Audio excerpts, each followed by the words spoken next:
This call is now being recorded. Good morning, children. Good morning. sir. Good morning sir. Very good morning. Camera on कर ले, थोड़े समय के लिए camera on कर लेंगे आप लोग। ओके, थोड़े समय के लिए कैमरा बस ऑन कर लेंगे, इसके बाद फिर हम स्टार्ट करेंगे अपना लेसन। ओके, ठीक है, चलिए, without wasting much of the time we are going to start this lesson topic. Okay, so far we have started study. We discussed that is the cost is equal to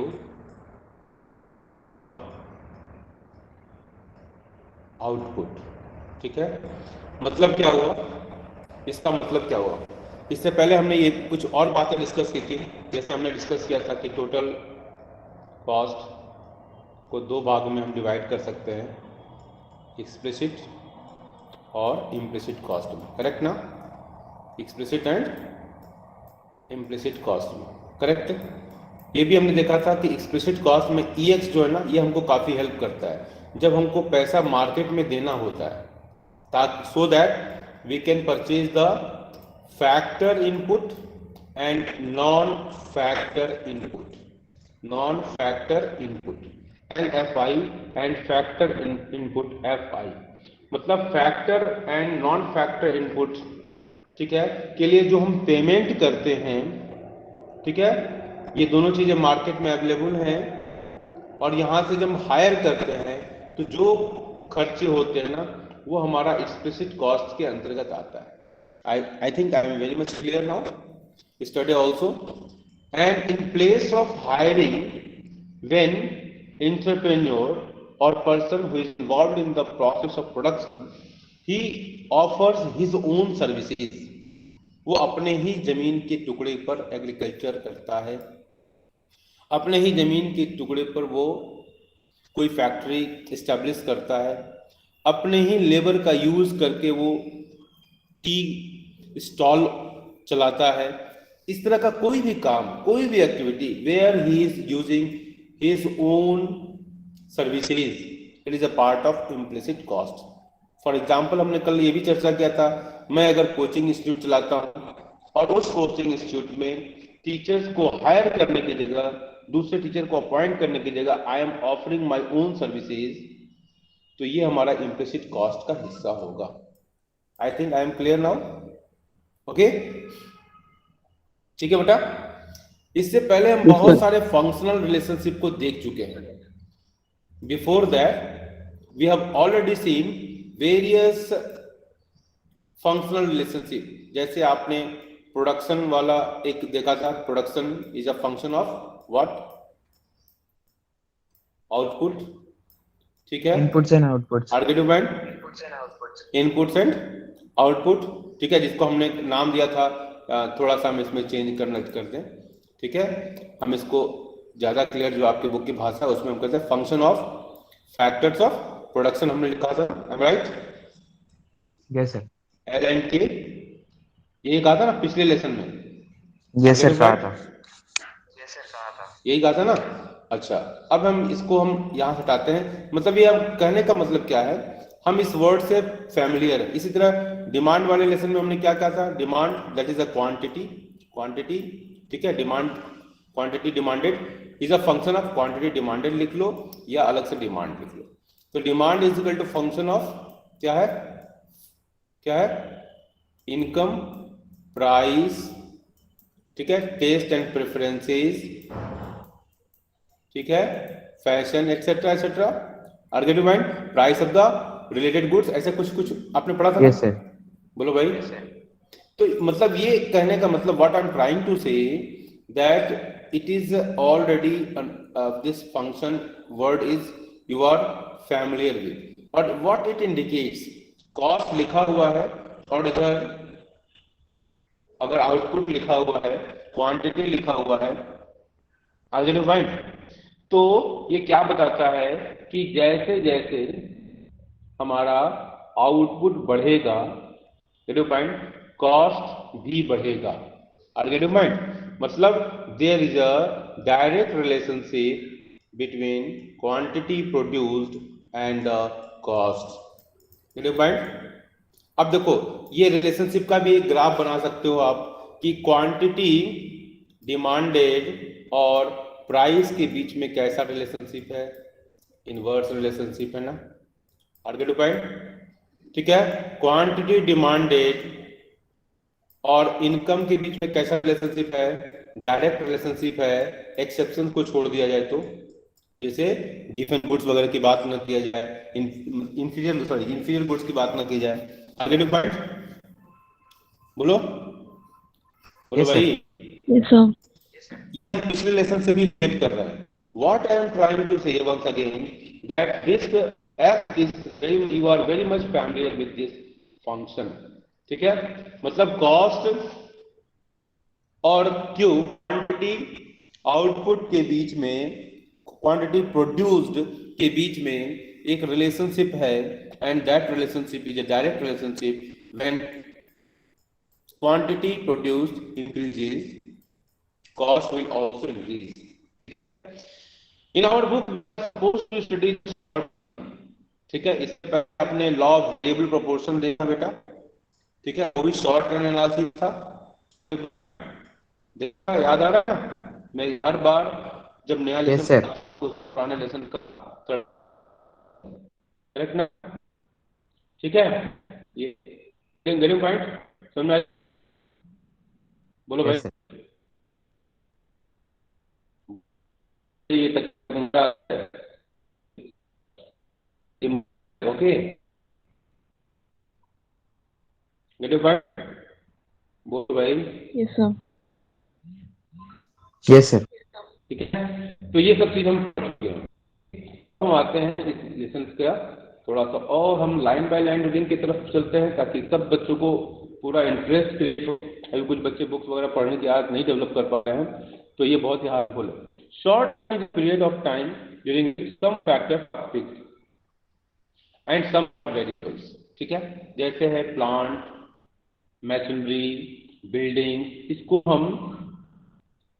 इसको हम short run में change नहीं कर सकते हैं। अपने पापा से पूछना, घर का जो मकान है उसको बनाने में कितने समय लग गए थे, एक दिन में बन गया था या महीनों लग गए थे, कभी तो साल लग जाते हैं, करेक्ट ना।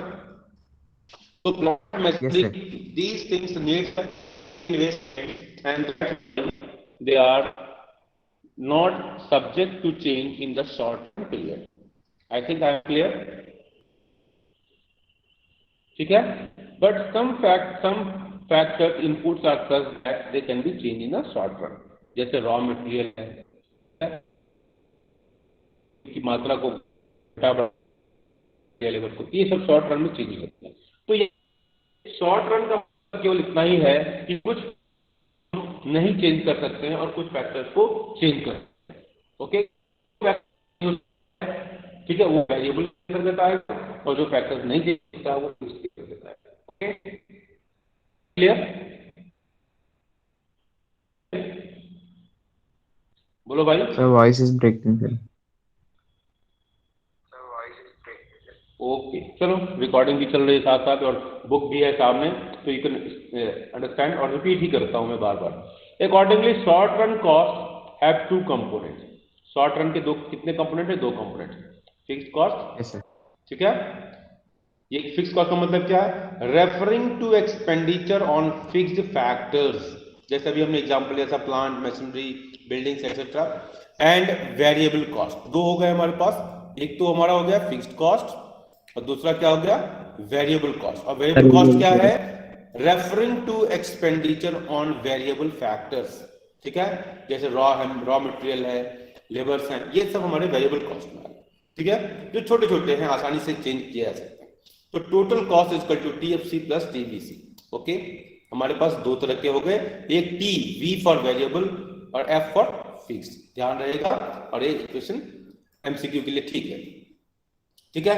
ये सारे डेफिनेशंस जो आप पढ़ रहे हैं इसको अंडरलाइन कर लेंगे। These all are important for MCQ examination, और लॉन्ग रन डिस्क्रिप्टिव के लिए भी उतने ही इंपॉर्टेंट है, ठीक है। Fixed cost are those cost which are related to use of fixed factors.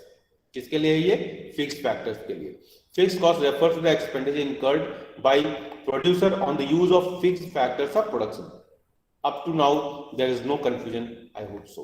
ठीक है, एग्जाम्पल्स यहाँ दिया हुआ है, this cost don't change with the change in the volume of output, मतलब प्रोडक्शन का लेवल कुछ भी हो वो तो रहेगा ही। ठीक है, मान लो एक पीस ऑफ लैंड है, ये हमारा फिक्स्ड कॉस्ट हो गया। ठीक है, piece of land fixed cost, आप 5 केजी का प्रोडक्शन करो या 15 केजी का प्रोडक्शन करो, ठीक है, ये कॉस्ट तो आपको बियर करना ही पड़ेगा, पीस ऑफ लैंड का। ठीक है, एक मशीन है, पेन बनाने की इंडस्ट्री है, मान लो एक मशीन है, उसकी कैपेसिटी है 1000 पेन्स पर डे। ठीक है, आप उससे 200 पेन्स पर डे निकालते हो। ठीक है, तो ये आप 200 निकालो या 1000 निकालो, प्रोडक्शन करो, मशीन का कॉस्ट जो है वो तो रहेगा ही रहेगा। Are you getting point? समझ रहे हो? एक टीचर है, एक टीचर है, उससे 5 बच्चे पढ़वा लो या 15 बच्चे पढ़वा लो, टीचर की सैलरी तो फिक्स है, वो कोचिंग इंस्टीट्यूट के ऑनर को देना ही पड़ेगा।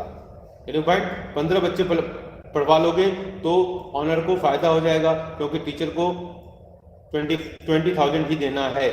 20,000 में 5 बच्चे पढ़ाओगे, ठीक है, और 15 बच्चे पढ़ाओगे तो आपको खुद कॉमन सेंस से भी समझ में आ जाएगा कि 15 बच्चे पढ़ाने की ज्यादा फायदा होगा। लेकिन हमको 20,000 टीचर को तो देना ही पड़ेगा, तो ओके, तो मतलब कहने का है यहाँ कि फिक्स कॉस्ट, हम इस एग्जाम्पल को देने का मतलब यह है कि फिक्स्ड कॉस्ट चेंज नहीं होता है, वो आपको चाहे वो आप 1 का प्रोडक्शन करो या 10 का प्रोडक्शन करो या 1000 का, I very much clear. Okay, चलो ठीक है बेटा। अब देखो, in a carpet manufacturing firm a machine is installed as a machine is installed as a fixed factor. ठीक है, मैं पहले बताया था प्लांट मशीनरी ये सब फिक्स्ड फैक्टर्स में आ जाते हैं। Let us assume that it can make 6 carpets a day, 6 carpet बना सकती है, that the cost of hiring the machine is ₹500 per day.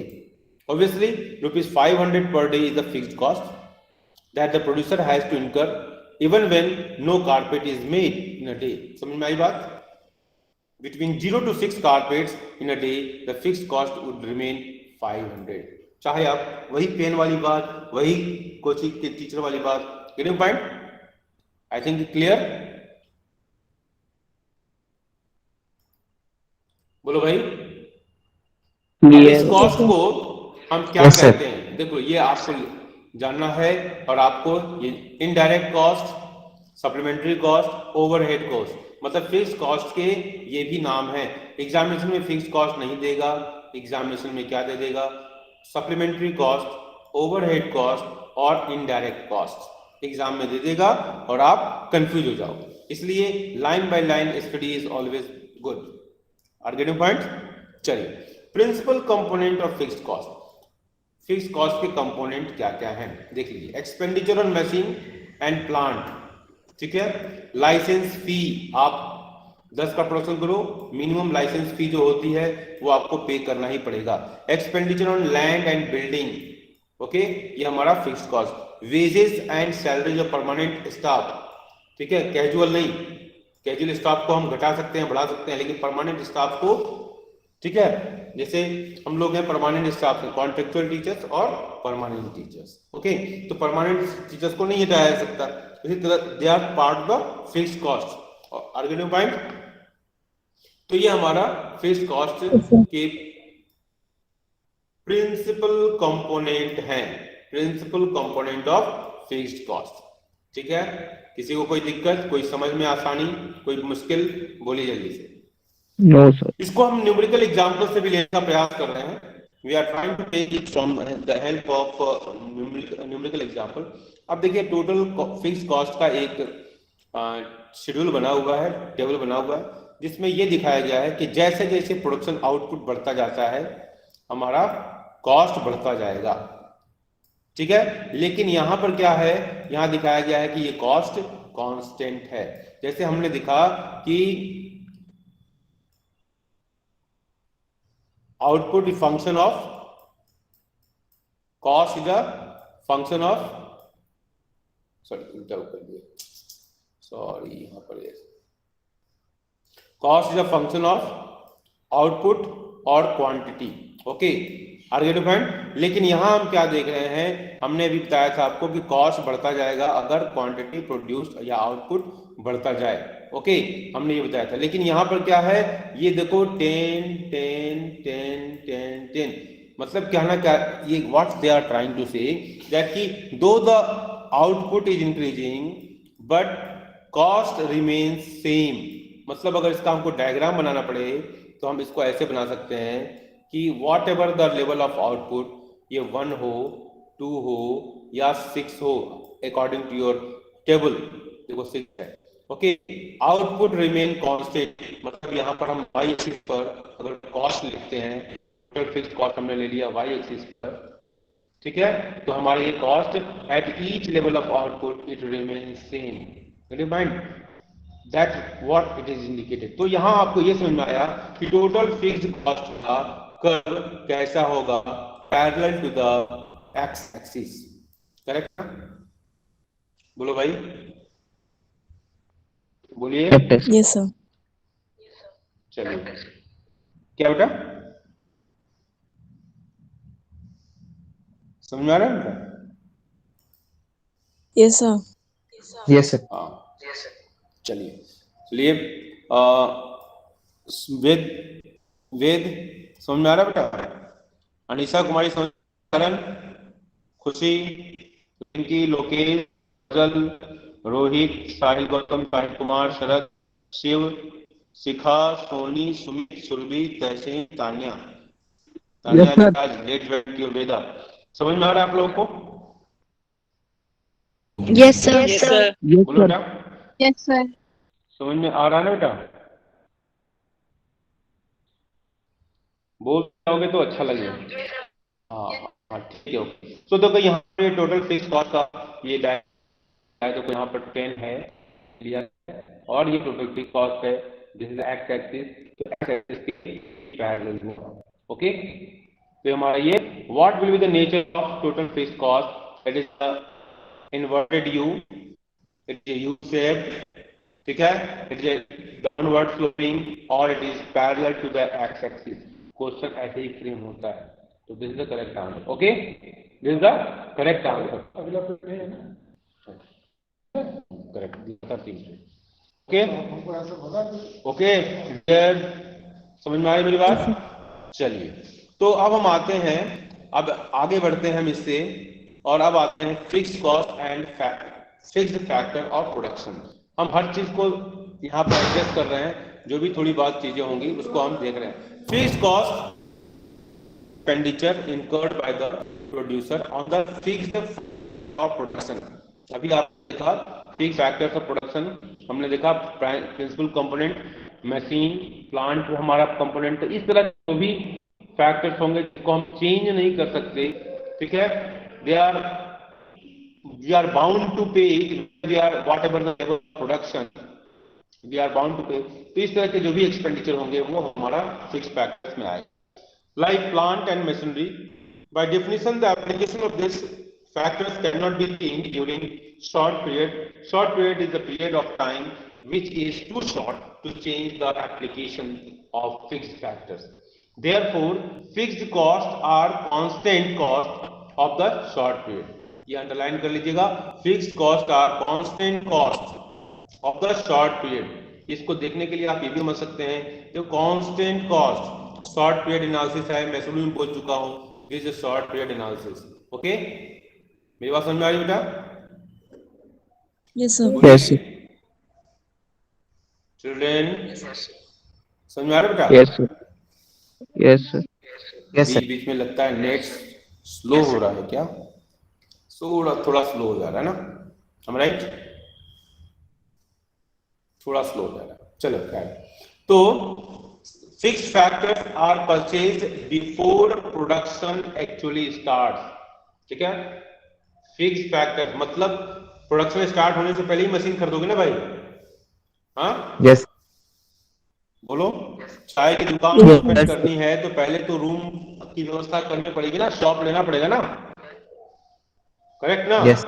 तो fixed factor are purchase before production actually start. इसमें कोई समझने में कोई दिक्कत तो नहीं है? No No, sir. हम राइट, कोई Right. दिक्कत नहीं है ना बेटा? Yes, sir. No, sir. ठीक No है, difficult. तो fix cost are incurred even when output is zero. इसको अभी आपने देखा, even when output is zero, even when output is zero, अभी आपने देखा ना, बोलो भाई, आउटपुट इज जीरो। देखो ये कॉस्ट है ना, दिखाई दे रहा है ना, बोलो। Yes, sir. Yes, बोलो sir. भाई, Yes. Yes, sir. आउट जब भी कॉस्ट हमारा तो आ ही रहा है ना बेटा, आउटपुट इज जीरो, ठीक है, Yes, sir. आएगा. और ये हमको देना पड़ रहा है 10 रुपीज। ओके, चलिए समझ में आ ही जाएगा, कितना टाइम लग रहा है समझाने के लिए। Variable cost are those costs which are related to the use of variable factors। ठीक है, इसका संबंध किससे है? Related with the use of variable factors, मतलब जिसको हम शॉर्ट रन में बड़े आराम से चेंज कर सकते हैं। लेबर को, कैजुअल लेबर की मात्रा को बढ़ाना और घटाना। हम मकान बना रहे थे और उस मकान में हमको 5 लेबर की जरूरत थी, हमारे पास 2 ही लेबर शुरू में काम किए, और फिर हमने क्या किया कि और 2-4 लेबर और लगा ली। मार्केट में इतनी अनएम्प्लॉयमेंट है, लेबर मिलना बड़ा आसान है। अगर वॉलंटरी वो अनएम्प्लॉयड नहीं है तो, मतलब जानबूझकर वो अगर काम नहीं करना चाहता है आज, तो मार्केट में अगर काम मिलेगा तो बहुत सारे लोग तैयार हो जाएंगे, अगर जानबूझकर काम चोर नहीं है तो। Variable cost refer to the expenditure incurred by the producer on the use of variable factors of production. ठीक है, तो वेरिएबल कॉस्ट क्या है?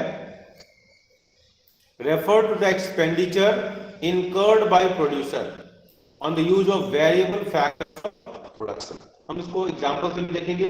These costs change with the change in volume of output, मतलब आउटपुट बदला। अब अगर इसका डायग्राम से देखना चाहें तो ये है, मान लो आउटपुट 1 है, 2 है, 3 है। कहना क्या चाह रहा है कि आउटपुट, और इधर हम ले लेते हैं वेरिएबल कॉस्ट इधर ले लिया। कॉस्ट का मतलब ये दोनों कॉस्ट हो जाएगा, fixed as well as variable, दोनों। ठीक है, तो फिलहाल हमारा टीवीसी से मतलब है, वेरिएबल कॉस्ट से मतलब है। ठीक है, तो कहना क्या चाहता है कि these cost change with the change in the volume of output, मतलब ये आउटपुट इधर लिया हुआ हमने, क्वांटिटी आउटपुट इधर लिया हुआ, ये चेंज होता जाता है। अगर इसका मान लो 0 है तो 0, लेकिन इधर से जब बढ़ता जाएगा तो क्या होगा, मतलब ये कॉस्ट जो है बढ़ता जाएगा। ये कॉस्ट जैसे जैसे आउटपुट बढ़ता जाएगा, आउटपुट बढ़ा, कॉस्ट इतना है, आउटपुट 2 हुआ, कॉस्ट इतना हो गया, आउटपुट 3 हुआ, कॉस्ट इतना हो गया, आउटपुट 4, जैसे कॉस्ट बढ़ता जाएगा। समझ में आई बात? तो ऐसे पढ़ाई करो। Yes, sir. ठीक है, Yes, sir. चलिए डायग्राम बना के पढ़ोगे, जहाँ बुक है वहीं पर डायग्राम पेंसिल से, तो आप हमेशा के लिए याद हो जाएगा, बिल्कुल आईएएस की तरह पढ़ाई हो जाएगी। As output increases, this cost also increases, and as the output decreases, this cost also decreases।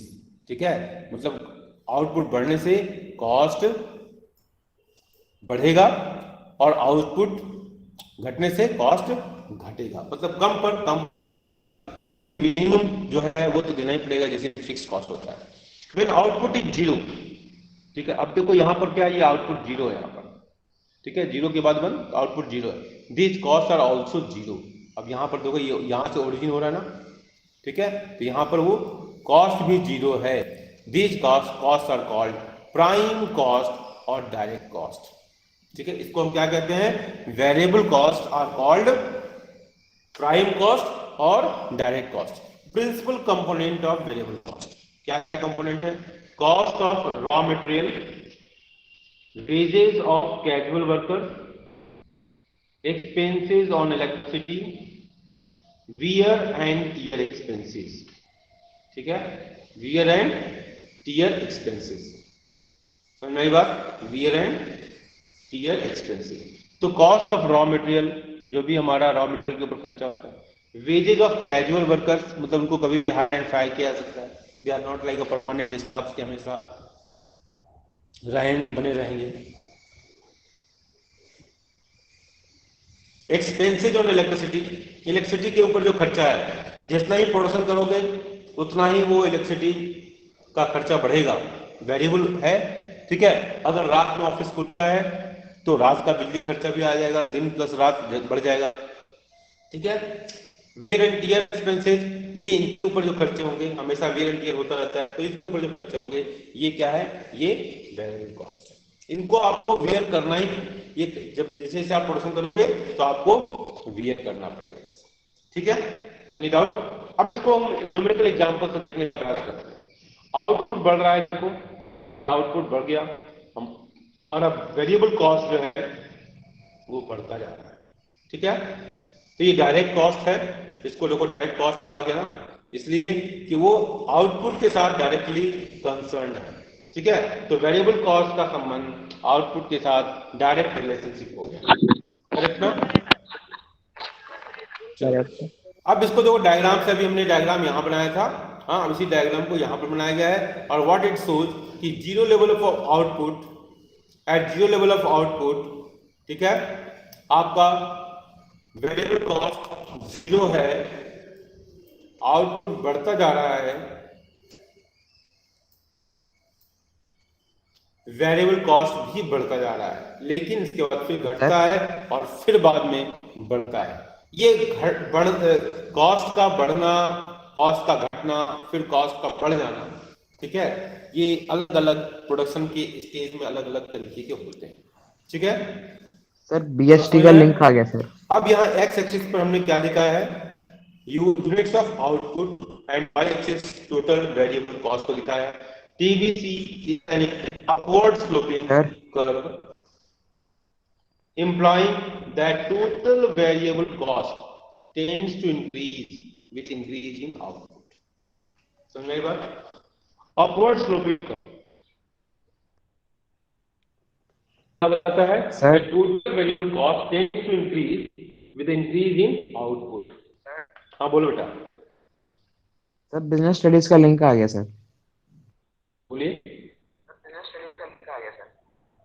हाँ बिजनेस स्टडी का लिंक है, थर्ड थर्ड पेज पर होगा ना? No no first page. Okay right, ठीक है बेटा। आपको थर्ड पेज है, फिर वापस जुड़ेंगे, तब तक हम कंप्लीट कर लेंगे इसको। ठीक है बेटा।